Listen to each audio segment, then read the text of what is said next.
Hi, and welcome to new Deep Dives with New Perspectives with Merrylin, LeBlanc and Michael Bartlett. And oh my God, we've already been like chatting away for 15 minutes and you're right in the middle of a great thought. So please go ahead with it. Well, first of all, what we were chatting away with was different things about our charts together and how they match up. And we came to a point of saying that, one's chart is not meant to be used as a static instrument, that this is the way you are and this is the way it will always be with you. Your behavior will be this. It's not static at all. At every single placement in your chart has potential and has a variety of expressions. And a life well lived is to explore some of that potentiality and some of those expressions. And then, the aspects, the same thing, that, they have archetypal meanings. Like we have a conjunction coming up this Thursday that's huge that we want to talk about. That's Jupiter and Pluto. There are, dozens and dozens and dozens and dozens of ways that one can express that energy, or that the world can express that energy. And yet we do see a lot of, on a world stage anyway, oh my gosh, there's a pattern here that keeps repeating itself. And that pattern on a world stage or a social stage that keeps repeating itself may be because individuals keep repeating themselves instead of growing, instead of, the possibilities. And while I'm saying this, Michael, and I'm talking to you, Michael Bartlett, you're here on Zoom, is what flashed in my head were the Michael teachings, those channelings that were, back in the 80s, I think a lot of people were getting a Michael reading, etc. Messages from Michael. Messages from Michael. And, this is the way, and I can remember some friends who would go to channelers and they would come back and they'd go, well, this is the way that I am. And I would go, yes. And you also have these other possibilities. Because, there would be a correlation with an astrological chart.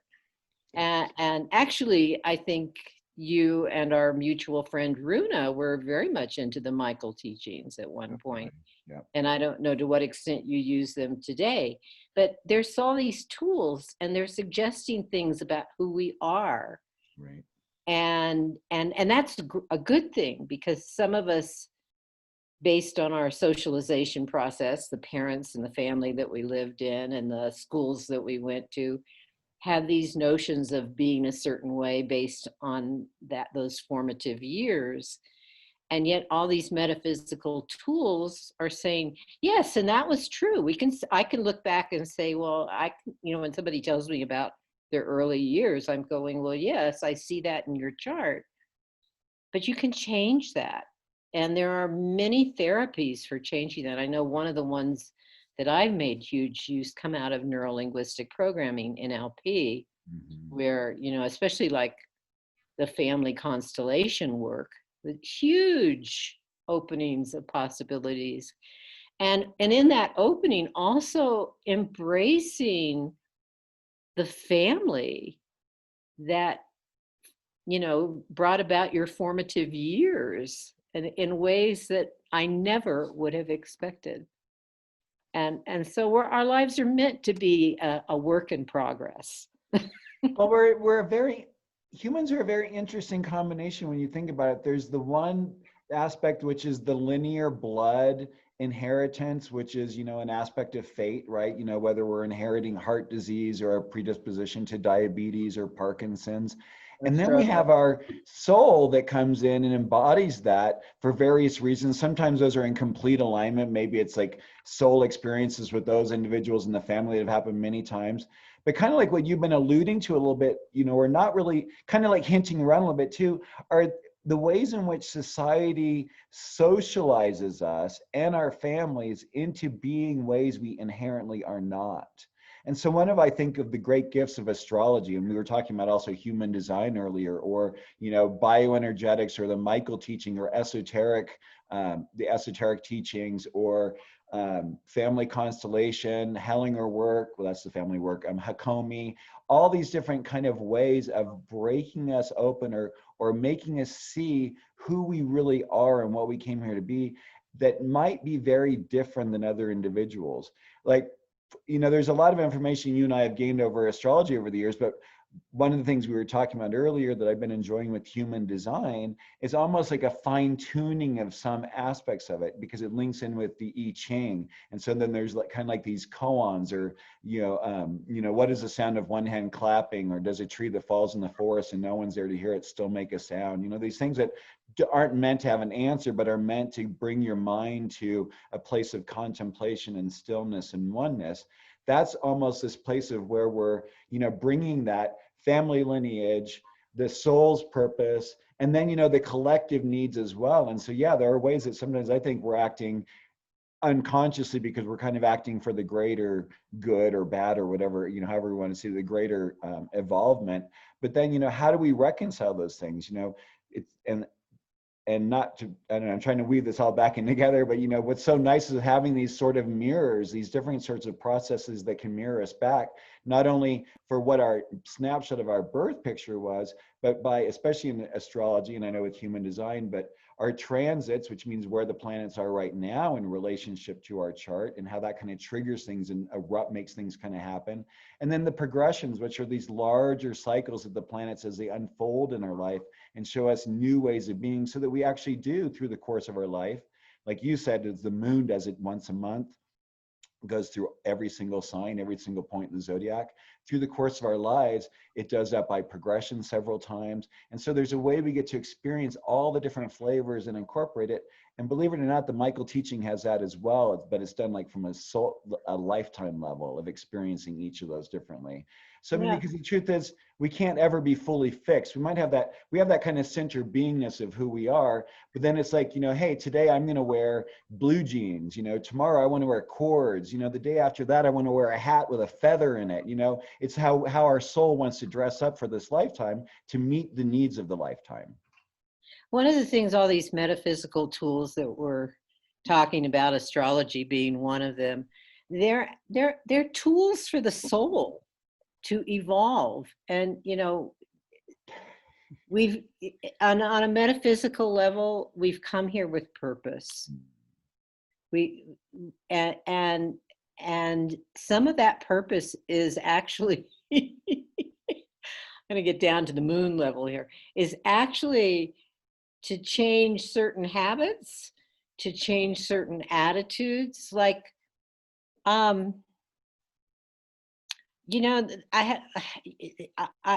we're both, I'm sure, delighted with the election results. One of the things over the past 4 years that has popped in my head repeatedly is, how do I have, like, having compassion for one's fellow human being in my belief system is very important. How do I have compassion for this man? And and it's I mean, we don't know each other personally, thank God. But sometimes, I mean, there are people in our lives that we do have personal repulsion. uh, I don't really want to hang out with that person, but that doesn't, and those things might be all right, but in your heart, is there hatred, or is there a place for compassion? And sometimes working on one's soul level with whatever metaphysical tools, whether it's astrology or the I Ching or tarot or some kinds of soul, I call them soul, SOUL therapies. Like when I studied neurolinguistic programming, they weren't addressing it from a spiritual level at all, my teachers. And they were psychologists who studied it and utilized it. And yet, I think to be a psychologist, to be a teacher, even to be a good one, you have to have a place in your heart for the humans that come to you to learn. And it's from that kind of training that I think has helped me on my soul's evolution to be open to people. Now, if Donald Trump called me today and said, "What do I do? I need some advice." You know, it's all right for me to say, "I think you need to talk to somebody else. Can I give you Michael Bartlett's?" That'd be a real test of my Maverick Mars, wouldn't it? Especially with his Maverick Mars. Yeah, Well, I I think mean, of a just really, think of the research you could get from talking with him, because you've I've been, written a book about maverick planets. right. Well, I feel like I've been observing it for the last 4 years, but I think what's more important, I mean, I mean, in that sense, so you and I both have Scorpio moons. I mean, one of the mottos for the Scorpio moon is, you can forgive, but, we don't forget typically, so because we're always processing those parts, what is my involvement? What was the involvement of the other person? What is it that I need to move on? What should I hold on to?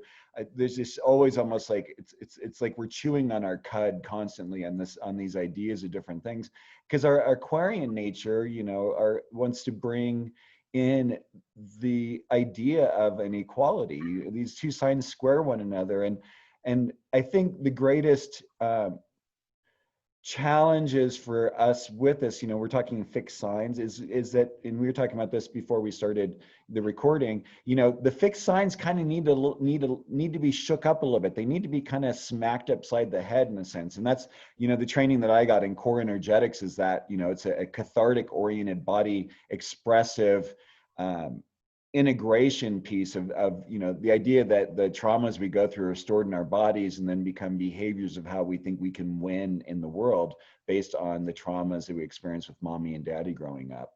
And so and I see it constantly. Our whole, I mean, look at Trump, he's still acting, he's still wanting to get daddy's attention. He still wants to get daddy's approval.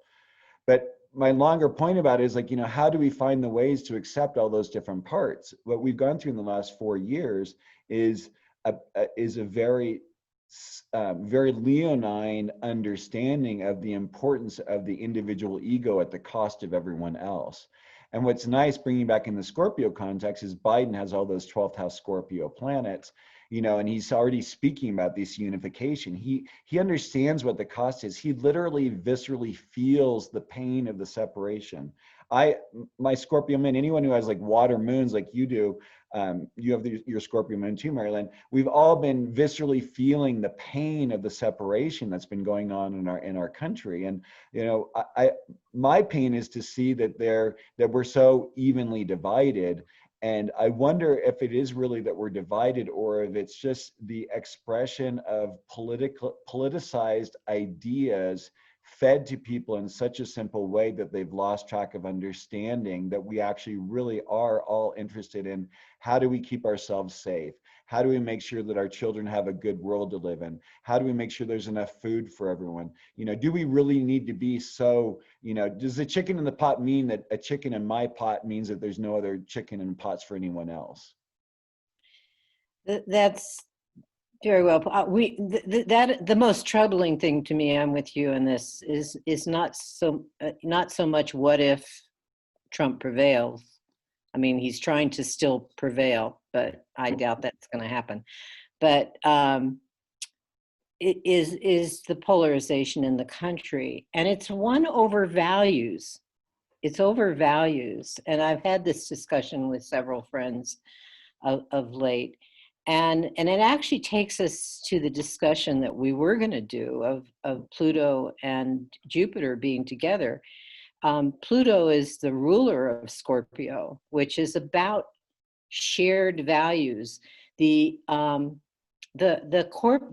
billionaire corporations, as well as the millionaire corporations, as well as the, not millionaires yet, but corporations. They are corporations because they have come together. People have come together with shared values. And for the most part in this country, the shared value is making money over anything else.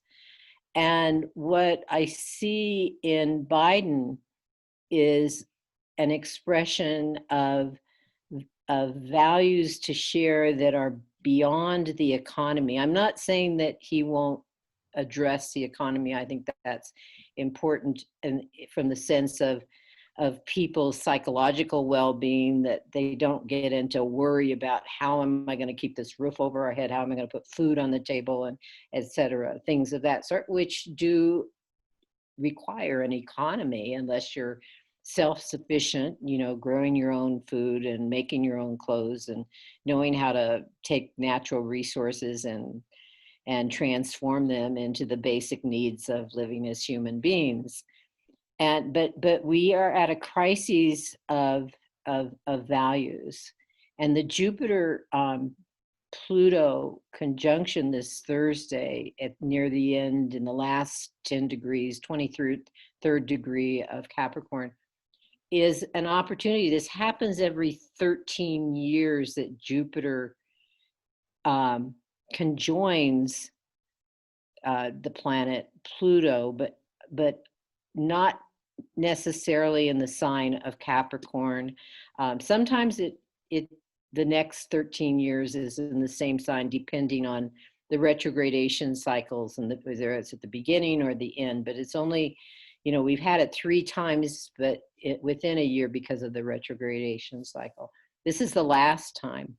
And what is extremely interesting and exciting to me is that the asteroid Pallas Athena is exactly with them. They're all, at 2:39 Thursday, our time, Mountain Time. Those 3 bodies are all at the exact same degree, exact same minute. And the way the chart does it, it puts Pallas Athena in between Jupiter. Now, Pallas Athena was Jupiter's daughter. Zeus's daughter was Pallas. And she was born from his head, like, oh, let's create this.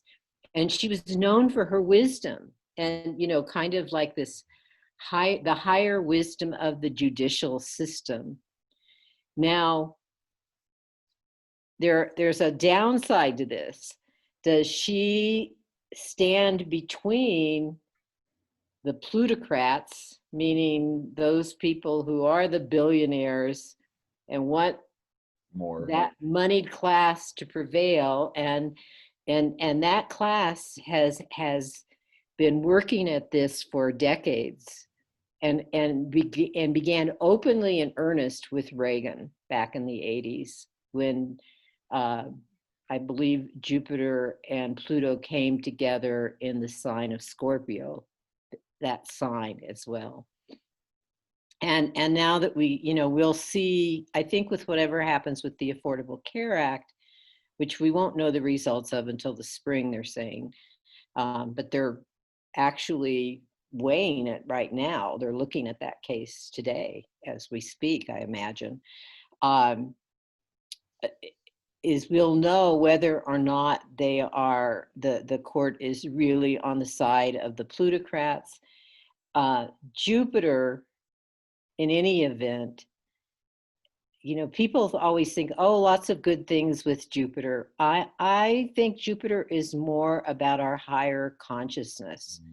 Because I have watched, I've had Jupiter going through my 2nd house, and people have said, oh, is more money come in? And I'm going, no, but I am much more aware of how I use the resources available to me, and have gotten insights about other ways to do that than what I've been doing.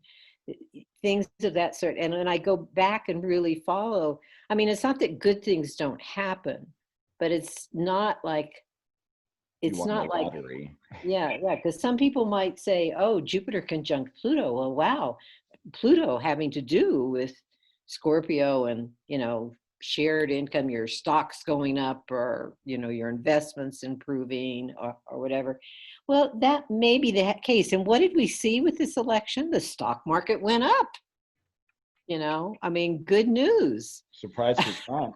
Well, it's interesting. You said crisis of value, but that's Uranus and Taurus, right? It's a time for changing of values, because that's the opportunity. Taurus, I was thinking, ruled by Venus, has to do with our real values, our basic kind of That's the toddler. individual values. Exactly. And so here's Uranus coming here saying, like, are your values really working for you? I mean, one of the things, it was funny, I heard a recording, they were doing an interview and they interviewed someone who was a Trump supporter, and this woman was in tears. She says, I'm sorry, I don't mean to cry, but we're oil people, and in Biden's America, he's going to kill us. And it's funny, like at first I was like, oh my God, that's really absurd. And then I thought, well, that's kind of funny. That was what a lot of us said when Trump got elected. And it's like, we didn't get killed, but I'd say we got really well filleted. Yeah, well, with the oil thing too, I'm going, yes, but if we continue to drill and bring up that oil, we're going to kill ourselves on this planet. And that part, I mean, you and I live in New Mexico, and this state gets a huge amount of its revenues from oil. There's a lot of drilling and fracking going on in the southern part of the state. Well, the Permian Basin supposedly has more oil than Saudi Arabia. So, I mean, it's if oil continues to be the king, this is going to be where it's going to be happening. Right. But we already know. I mean, the weather patterns have been changing tremendously. Yeah, like what happens in Farmington. They've got that cloud of methane that has affected their weather patterns. Right. And are we going to have more methane? I mean, they talk about, the Arctic ice shelf melting and releasing methane. Well, I mean, that's lethal. and so I'm going, the values are short-sighted. But that is the joy of Uranus I mean, that's what I think, you have the personal sign, which is Taurus, and you have Uranus, which is very impersonal. Uranus is saying, like, hey, you know what? You can hold on to that ideal all you want, but it's really not for your highest good. I always think of the outer planets as being that which, through Neptune, Uranus, Neptune, and Pluto, they take those things away. Even Jupiter, to an extent. Jupiter brings your awareness to it, and then those outer planets kind of like, Uranus takes things away, Neptune floods it, and Pluto pounds you over the head senselessly until you finally surrender it willingly, or not willingly. Not too long ago, I was thinking of the myth of Oranos, and how he got rid of his children because he thought they were ugly. He had an ideal of beauty, and he got that ideal in Aphrodite. She arose out of the sea when he had, well, he didn't do it himself but he was castrated. He lost his ability to procreate. But what he got in return was his ideal. And so what I'm saying is, yes, you may work for an industry that needs to come to an end if we want to survive on this planet. And if you're willing to lose that, you may even have a better ideal, a higher kind of, oh my gosh, this is even better. And basically, this goes to the question of education, which is also Jupiterian in terms of higher education, not basic, secondary, elementary education, where you understand the larger concepts of ecology and how things go in cycles, and so who's going to prevail? I talked about Jupiter and Pluto on my show Moonwise, and you can listen to that podcast.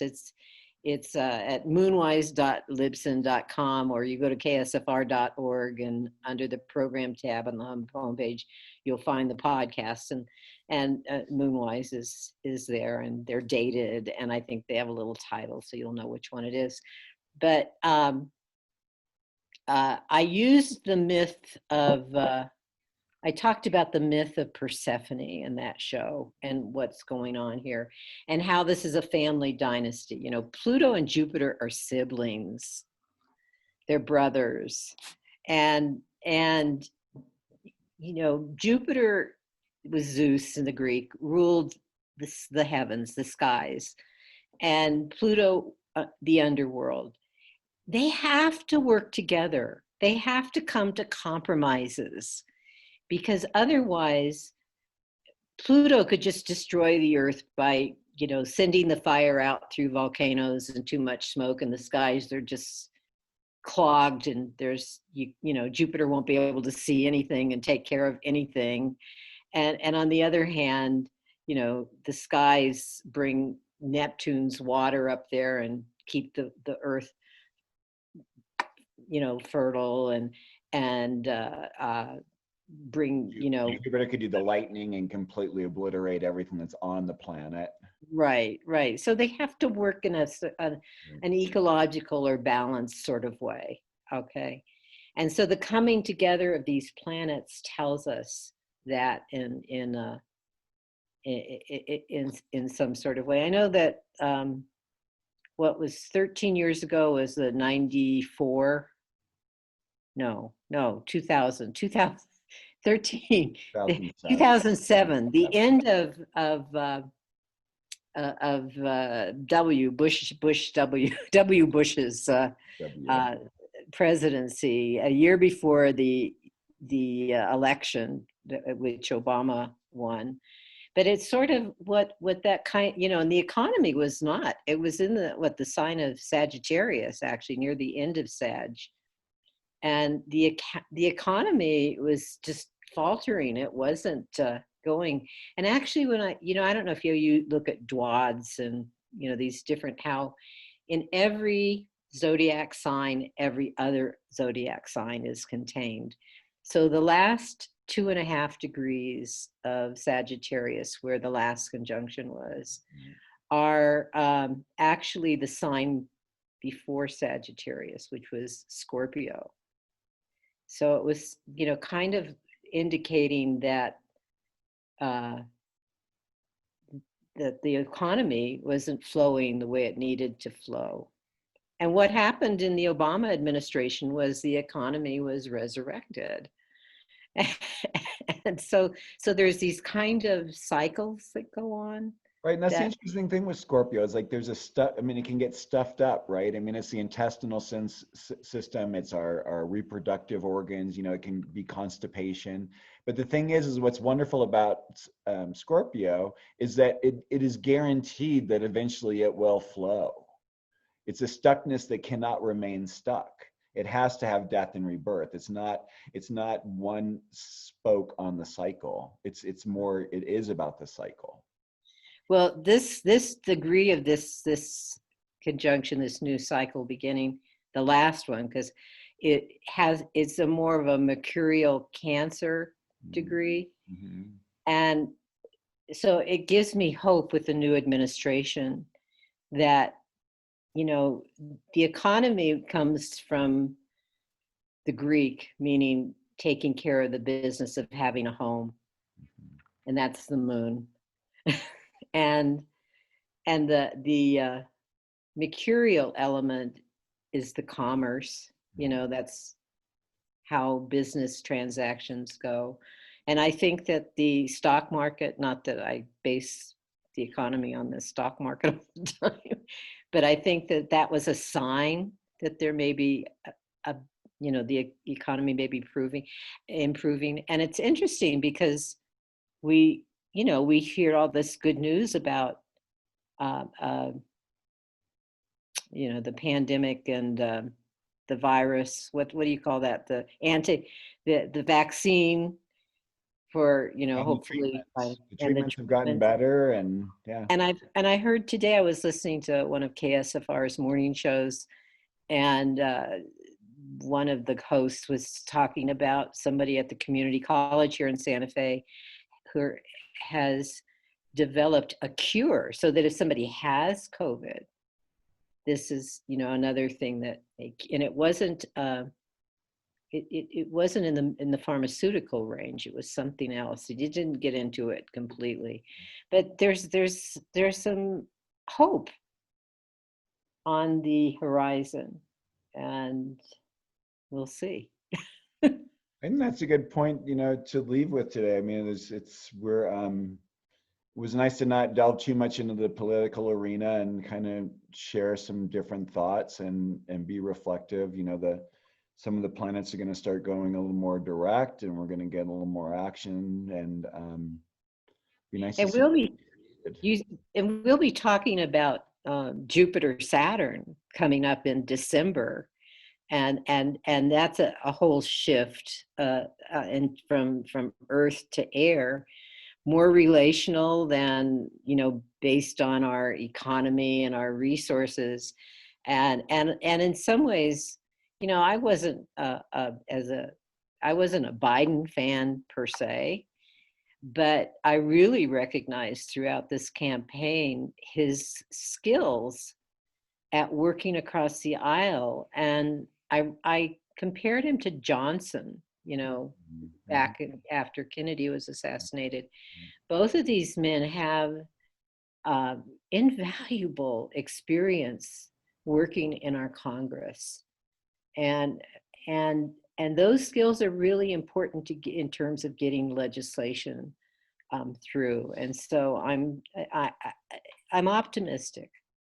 Yeah, and in that sense too, I'm actually optimistic with the Senate and Congress being also a little more evenly divided, so that maybe there is more of an opportunity for us seeing the split that exists in our country and finding ways that doesn't have to denigrate it or make it into something negative, but just allow. I mean, the beauty of our country is the rainbow expression of our life, and that's one of the things it's so wonderful. We need to stop building walls, and we need to create more bridges between one another. Yeah. Well, I'm so happy about. I want to support Stacey Abrams in Georgia. She's done remarkable work, and